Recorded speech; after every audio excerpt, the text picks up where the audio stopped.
Buenos días, buenas tardes, buenas noches a todos y a todas. Mi nombre es Héctor Bernardo, soy periodista, profesor de la Universidad Nacional de La Plata y director del Observatorio Latinoamericano de Comunicación y Procesos Políticos. Hoy tenemos el placer de volver a charlar con Sebastián Salgado, un querido colega, especialista en temas internacionales, que conoce la realidad de Medio Oriente y justamente por eso lo hemos convocado hoy, porque necesitamos saber un poco más, entender un poco más qué es lo que está pasando en Medio Oriente, distanciándonos un poco de lo que nos cuentan los medios hegemónicos de comunicación. Por eso necesitábamos charlar con Sebastián y te agradecemos, Seba, que estés hoy aquí con nosotros. Hola Héctor, bueno, un gusto saludarte nuevamente acá en este espacio que, bueno, realmente está teniendo un crecimiento tremendo, así que, bueno, la posibilidad de poder charlar con los amigos y amigas que se van sumando me da mucho gusto. Seba, en estos días se va a cumplir un año de- del 7 de octubre, que fue cuando Hamas hace la incursión en los territorios palestinos ocupados, con esa acción eh, que, bueno, podríamos hablar mucho puntualmente de aquella acción de Hamas y la respuesta israelí, del gobierno de Benjamín Netanyahu, que realmente yo no recuerdo, por lo menos en el último tiempo, antecedentes de tal magnitud, ¿no? Más de un año, casi un año se va a cumplir ahora, decía, de una agresión constante contra el territorio palestino, de un bombardeo a civiles, más de 40.000 muertos, la mayoría de ellos niños, mujeres, población civil, y ahora ese conflicto parece expandirse hacia otras regiones, hacia Líbano.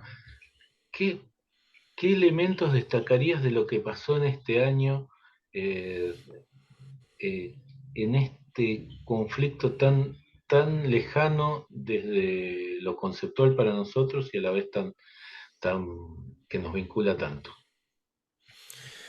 Sí, Héctor, bueno, hay tantos elementos para poner sobre la mesa que, bueno, iremos eligiendo algunos. Empezando por lo último que vos decís, yo creo que a nosotros aquí, desde la República Argentina, nos toca muy de cerca. O sea, el gobierno que tenemos de Javier Milei es una creación del sionismo internacional que se ve representado en los intereses que defiende, ¿no? El propio presidente argentino y que en ese sentido tenemos que tener muy siempre presente de que el sionismo no es un movimiento colonialista creado de manera exprofesa para ocupar Palestina. Ese fue un objetivo que se trazaron y que lo están llevando adelante a través de un genocidio sistemático, un infanticidio, desde hace más de 75 años. Pero dentro del proyecto fundacional del propio Theodor Herzl, que se llama el Estado judío a fines del siglo XIX, ellos también se planteaban a la República Argentina como un espacio de ocupación territorial. Por lo tanto, si bien el proyecto que llevaron adelante de manera militar es el que estamos viendo actualmente en la Palestina ocupada, yo no considero de que nunca hayan abandonado el proyecto de la República Argentina y en esa clave siento que tenemos que analizar siempre los atentados terroristas del año 92 y del 94, de la Embajada de Israel y de la AMIA. Por eso, lo que pase en Palestina para nosotros eh, es un espejo, de alguna manera que siempre deberíamos tener muy en cuenta. Dicho esto, creo importante destacar que bueno, las acciones que se dieron el 7 de octubre del 2023 están vinculadas a un proceso de liberación y descolonización, como hemos visto en otros momentos, que tal vez eran acciones que creíamos que iban a quedar archivadas en los libros de historia y ahora nos tocó ser testigos en nuestro propio tiempo. Por eso es importante saber decodificar y dimensionar esto que estamos viendo. La Franja de Gaza es un gueto, es una cárcel a cielo abierto, es un coto de caza humano donde existe la mayor densidad poblacional del planeta prácticamente, donde 2,5 millones de personas están hacinadas, porque así los encerró Israel, en 40 kilómetros de largo, 14 de ancho, el mar y los muros, ¿no? Y el 7 de octubre pasado, desde esas fronteras salió un grupo de liberación armado como parte del grupo Hamas. Y bueno, llevaron adelante una serie de acciones militares, entre las cuales se tomaron rehenes. Parte de esa estrategia podemos entender que está vinculada a después tratar de intercambiar esos rehenes por algunos de los miles de prisioneros palestinos que están en los centros de tortura clandestinos de Israel, donde hay miles de palestinos, muchos de ellos incluso menores de edad. Y en ese sentido, evidentemente, tenemos que ver a ese momento como una acción valiente por parte de los grupos de liberación, que los medios corporativos intentan todo el tiempo ensuciar bajo este concepto de grupo Hamas terrorista, y que sin embargo, cuando pensamos en otros procesos de descolonización, ¿cómo podríamos pensar que, no sé, la descolonización de Argelia hubiera podido ser sin ningún elemento que conlleve la violencia, si la ocupación en sí misma es violenta? Ahora, lo que sí hay que decir que de manera prácticamente instantánea se conformó una estructura comunicacional falsa para tergiversar los hechos de ese día, como por ejemplo una campaña falsa a través de las cuales decían en las primeras horas de que Hamas había decapitado bebés. ¿Cuáles eran las pruebas de los medios y las corporaciones sionistas que dio la vuelta alrededor del mundo? Un trapo blanco manchado con un líquido rojo que supuestamente era sangre y que supuestamente pertenecían a unos bebés. Todo falso, todo falso. Entonces, cuando vemos la construcción de esas matrices, debemos, Héctor, sin duda, de manera rápida, preguntarnos por qué quieren hacerle creer esto al mundo. Y desde ese mismo momento nos dimos cuenta de que las acciones que estaban por venir podían ser diferentes a todo lo que habíamos visto hasta ese momento. Hay quienes plantean dos cuestiones que te voy a preguntar, que quiero saber cuál es tu opinión respecto a esto. Una, bueno, recordemos que en Palestina hay un gobierno que eh, tiene, digamos, jamás está en la franja de Gaza, jamás está en la franja de Gaza, pero el gobierno palestino con Abbas está en Cisjordania y ellos no estuvieron de acuerdo, incluso hicieron algunas críticas a esta acción de Hamas. Pero más allá de eso, te quería preguntar, por empezar, por las diferencias entre estos sectores y aquellos que también señalan que hubo advertencias al gobierno israelí de que esta acción se iba a llevar adelante y dejaron hacer para tener un justificativo para después hacer todo lo que están haciendo ahora. ¿Qué opinas de estas dos teorías o de estas dos cuestiones que se plantean respecto del 7 de octubre? Sin duda son los dos temas más espinosos que uno puede ver porque es difícil dar una respuesta contundente. Por un lado, sí considero que la Autoridad Nacional Palestina, la figura de Mahmoud Abbas, no tiene representatividad real, mucho menos democrática, del pueblo palestino. Por eso dentro de la Franja de Gaza, Hamas es mayoritariamente el grupo con mayor adhesión política. La semana pasada hablaba con Jaldía, una gran analista palestina. Ella es nacida en la Franja de Gaza. Le hice la misma pregunta que vos me estás haciendo ahora a mí, Héctor, se la hice a ella, quien sin duda tiene más información que yo, y me dice, para mí Mahmoud Abbas es un agente israelí, así de una vez. ¿Por qué? Digo, para la gente que por ahí escucha este concepto por primera vez, porque dicen, ¿cómo? Eh, el representante máximo de la Autoridad Nacional Palestina va a tener vínculos con Israel. Bueno, lo que hay que decir es que cuando vemos toda esta serie de asesinatos, martirios a líderes populares de la resistencia islámica, como hemos visto en los últimos meses, el asesinato del líder de Hamas, Haniyeh, cuando en Teherán, la capital de la República Islámica, fue a ser parte de lo que era el cambio de mando por el nuevo presidente después de la muerte de por sí, vamos a decir, sorpresiva, por decir lo mínimo, del presidente Raisi, que cayó con su helicóptero. En ese contexto fue asesinado el líder de Hamas en Irán. Hace una semana fue asesinado el máximo líder de Hezbollah, Seyed Hassan Nasrallah, en el Líbano. El asesinato de diplomáticos iraníes en la embajada de Damasco. Toda gente que no le alcanzan los sistemas de seguridad, y lo hemos estado viendo, porque son parte de la resistencia y son cazados literalmente por las tecnologías occidentales. Ahora, a nadie le preocupa por dónde anda Mahmoud Abbas, porque no es un objetivo para Israel, porque termina siendo funcional con una crítica simplemente a nivel diplomático, pero que no respalda de ninguna manera lo que son las reivindicaciones de liberación armadas que llevan adelante desde la Franja de Gaza. Y es más, hay que decirlo, hay muchísima gente que ha atestiguado, a través de los cuales existen fuerzas de seguridad de la Autoridad Nacional Palestina que delatan muchísimas acciones vinculadas a la resistencia.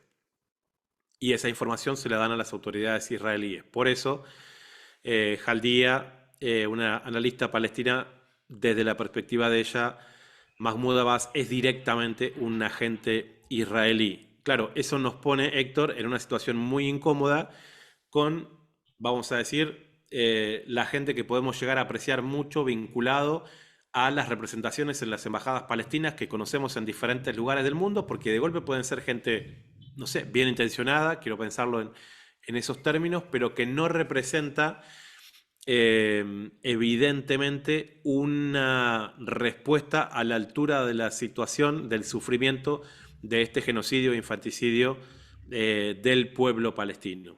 Y evidentemente faltan, hay una serie de elementos todavía que pueden llegar a ser un aporte en ese sentido, pero lo cierto es que por parte de la Autoridad Nacional Palestina las cosas podrían seguir de la misma manera durante 300 años más.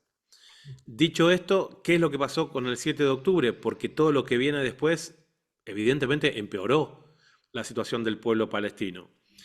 El gobierno egipcio dijo, o sea, nosotros le habíamos avisado, como buenos traidores que son los egipcios, sobre todo, digamos, después del gobierno de Gamal Abdel Nasser, que fue ese gran panarabista y panafricanista que buscaba la unión, ¿no?, de la resistencia y después de que fue su extraña muerte. Todos los gobiernos que vinieron después, sobre todo el traicionero vicepresidente Sadat, que reconocieron a Israel como un Estado, ellos dijeron, ahora en el gobierno de Al-Sisi, actualmente, nosotros le habíamos avisado a Israel que Hamas estaba preparando una incursión armada. Y Israel hizo oídos sordos como diciendo, no, nosotros no habíamos escuchado absolutamente nada. La gran mayoría, Héctor, de las muertes de ese día fueron a manos de balas israelíes. Hubo ametrallamientos desde helicópteros israelíes.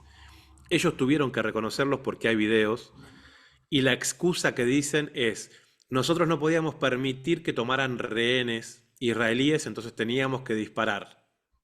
Bueno, a mí uno de los elementos que me causa más sorpresa es esa famosa fiesta electrónica. ¿Por qué?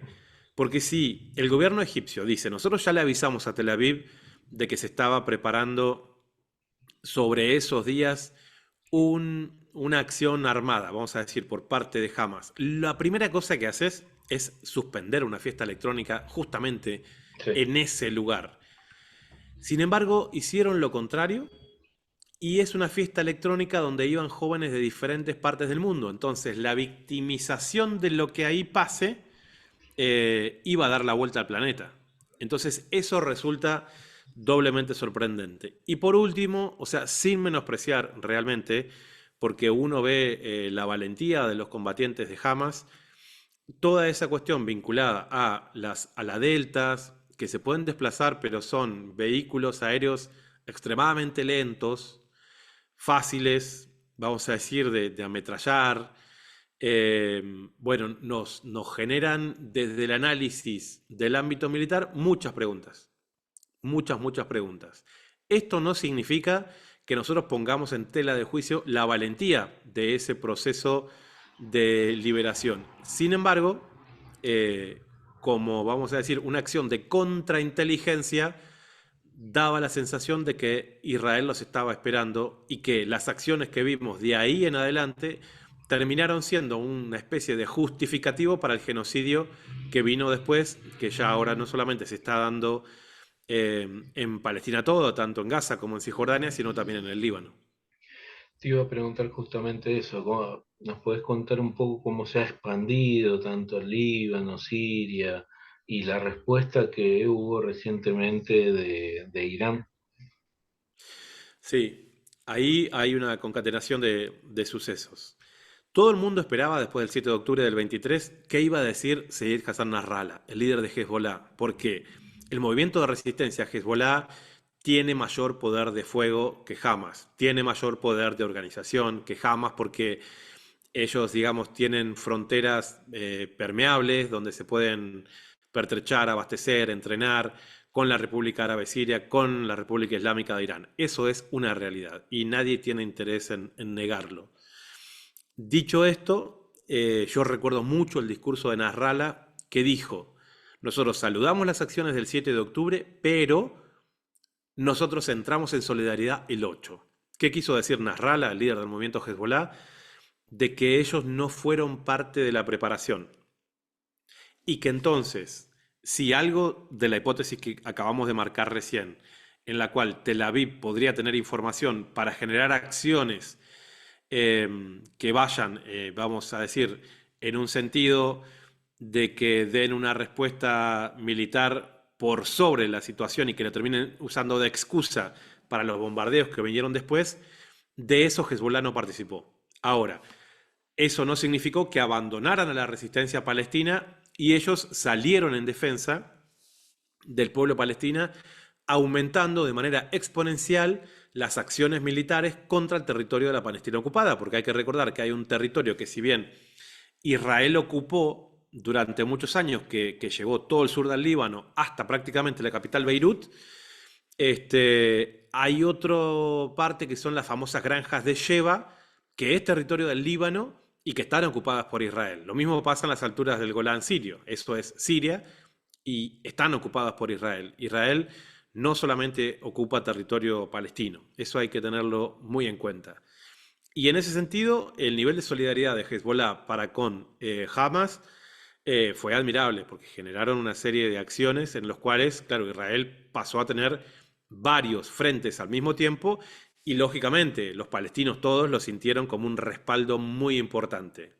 Ahora, en las últimas semanas, más allá de los sistemas de seguridad, vimos dos o tres cosas. Uno, el ente sionista utilizando tecnología de comunicación civil para generar atentados terroristas. ¿Qué significa esto? Los beepers, buscadores, pagers, como quieran decirle, depende en cada país, que supuestamente es una tecnología un poco obsoleta y que por eso mismo Hamas la utilizaba para no ser rastreables sus comunicaciones, fue aparentemente interceptado por parte de los grupos de inteligencia israelíes, como es el Mossad, en su proceso de fabricación y les pusieron dentro cargas explosivas aparentemente de 10 gramos que podían llegar a ser explotadas de manera remota, ¿sí? Entonces eso generó una serie de atentados terroristas contra población civil. Vimos videos que son un horror, con gente, quien tenía en la mano, lógicamente le explotaba la mano, quien los tenía en la cintura, como se usaban en el cinturón, con agujeros, con las tripas saliendo. Y esas son las acciones de Israel. En ese contexto, Seyyed Hassan Nasrallah salió a dar declaraciones diciendo, esto no va a quedar así, hubo acciones de Hezbollah en respuesta a eso, y lo que vimos después fue algo que sí nos sorprendió a todos hace una semana, que fue un bombardeo en un lugar donde estaba el líder máximo de Hezbollah, Sayed Hassan Nasrallah, con otros líderes que generó su martirio, su asesinato, su magnicidio o como quieran decirle.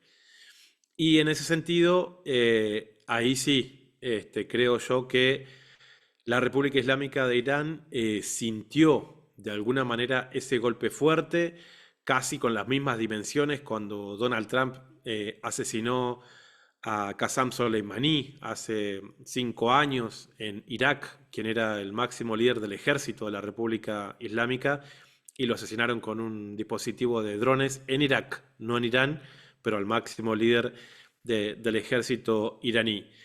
Y bueno, en ese sentido hay que decir que Nasrallah era una persona formada en QOM, que es una, vamos a decir, el centro neurálgico, revolucionario y religioso de la República Islámica, donde estudiaron el Ayatollah Khamenei, el Ayatollah Khomeini, todos los principales religiosos. Ahí también se formó Sayed Hassan Nasrallah. Entonces, Irán sintió a ese martirio como un nuevo martirio contra uno de sus hijos, después de que había sido asesinado también Haniyeh, el líder de Hamas, en la propia capital persa. Y bueno, lo que vimos hace relativamente pocas horas fue una respuesta que hasta este momento no tenía antecedentes históricos, y es la utilización del misil Fatah, que es un misil que terminó de ser por lo menos presentado durante el año pasado, en el 2023. Es un misil balístico con capacidad de alcance de unos 1.400 kilómetros, lo cual es suficiente para ser disparado de la República Islámica para hacer impacto en la Palestina ocupada, le hace Israel, que tiene velocidad de Mach 14, esto significa 14 veces la velocidad del sonido, que tiene y está alimentado a través de combustible sólido, lo cual le da una serie de ventajas importantes, y que tiene una maniobrabilidad que elude el famoso y supuesto existente escudo de hierro que tenía Israel y que terminó siendo una coladera de plástico como con la que yo hago los ravioles, ¿sí? O sea, entraron todos, nada más que como Irán no apunta a población civil, apuntó a 3 bases militares, una de ellas llena de aviones F-35, ahí en los hangares, y de eso no quedó nada.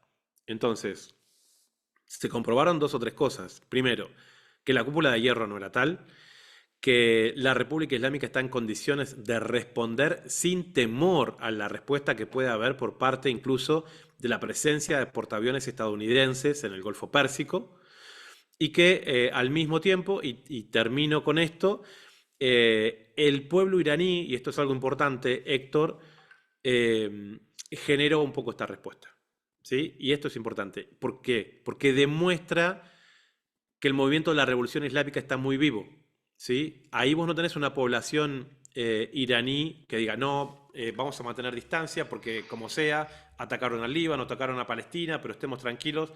Los iraníes estaban en las calles celebrando, hay que decirlo en esos términos. Los niños en Palestina, niños de 5 años, cuando vieron que los misiles de Irán pasaban por sobre sus cabezas por primera vez, iban en dirección a ese lugar desde donde a ellos les llegan los misiles todos los días, un niño de 5 años ya entendía en Palestina, en Gaza, en las últimas horas, la estrategia militar de decir, esos misiles están con nosotros. Entonces se vieron celebraciones en Palestina, en Yemen, en Irak, en la República Islámica, en todas las ciudades, lógicamente, en la República Árabe Siria y en muchos lugares más. Entonces estamos ante un antes y un después, donde evidentemente las respuestas militares iraníes se hacen valer de una manera que no se habían visto antes. Me quedan pocos minutos, Seba, y te quería hacer una pregunta que no, o dos preguntas que no sé si me las puedes responder en estos pocos minutos, pero intentemos. Eh, Dale. la primera es si Israel quiere expandir el conflicto, como lo han señalado muchos analistas, para buscar también que Estados Unidos intervenga desde otro lugar y los países de la OTAN también, y poder ver si amplía el control territorial. Y la segunda es, ¿qué perspectivas ves vos ahora a corto plazo? Bueno, sí, yo creo que es evidente que Israel está queriendo expandirlo. Este, el proyecto de ellos va mucho más allá de las fronteras palestinas y van en pos de eso. Ahora, ellos no quisieran que se expanda tan rápido porque la solidaridad del mundo árabe islámico de la resistencia les está generando mucho daño. Ellos están recibiendo misilazos desde Yemen, están recibiendo misilazos desde Irak, ahora por primera vez, de manera tan contundente por lo menos, desde Irán, y las defensas de los movimientos de resistencia en Líbano y en Palestina. Entonces, evidentemente las cosas se les están yendo un poco fuera de control porque en el contexto electoral de los Estados Unidos, eh, y seguramente los demócratas no se sentirán tan cómodos con generar acciones militares que puedan, vamos a decir, generar un resultado electoral adverso, por decir lo mínimo. Entonces, ¿qué es lo que hacen? Lo mismo de siempre. Esta misma semana le giraron 50.000 millones de dólares.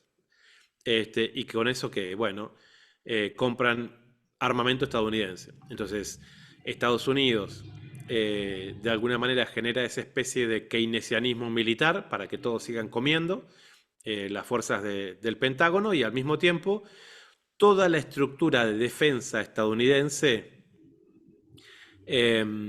menos el propio Austin, que lo vemos que es afroestadounidense, son todos, vamos a decir, sionistas confesos, en todos los órdenes. Entonces, toda la toma de decisiones vinculados al apoyo estadounidense militar a Israel ya están ocupados por su gente y no necesitan de alguna manera generar, vamos a decir, los canales de solicitud que pudieran poner en tela de juicio ese respaldo. Entonces el Pentágono se mantiene trabajando, la industria armamentística se mantiene vendiendo, los israelíes con tecnología militar de última generación, pero se olvidan de una cosa, que para ganar una guerra hace falta ganarla también dentro del territorio, no solamente con la cobarde distancia que ellos generan, como por ejemplo los bombardeos que están haciendo ahora sobre Beirut, en la capital del Líbano. Y en ese sentido, bueno, uno ve, intentaron entrar ayer soldados israelíes en el Líbano y sufrieron una emboscada y prácticamente perdieron un pelotón entero. Están los videos ahí en las redes sociales, unos tanques Merkava israelíes que entraron unos metros en la frontera y también con los Katyusha los hicieron prenderse fuego como si fuera una lata de sardinas. Entonces, en el combate y la valentía de los seres humanos, los soldados israelíes, que hay que decirlo, Héctor, de manera literal, usan pañales realmente, ¿eh? Porque evidentemente no pueden controlar esfínteres cuando les toca enfrentarse a un soldado de la resistencia, sea palestino o sea libanés. No les interesa estar ahí, no quieren estar ahí. Entonces están reclutando mercenarios de diferentes lugares del mundo para que hagan ese trabajo sucio, igual que lo están haciendo los ucranianos en el frente de la Federación Rusa y con la invasión que están haciendo a Kursk. Así es que evidentemente hay ahí un problema que ellos tienen que no van a poder solucionar de ninguna manera y que no hay bombardeo que alcance para legitimar una ocupación territorial. Seba, muchas gracias por tu tiempo, muchas gracias por tu claridad y seguramente quedan un montón de preguntas para hacerte, pero bueno, en estos 20 y pico de minutos que solemos tener de programa, ya hemos recorrido muchísimo, nos ayudaste a comprender muchísimo lo que está pasando en esa región y veremos cómo sigue todo esto. Muchas gracias. Gracias, Héctor. Un abrazo grande. Abrazo.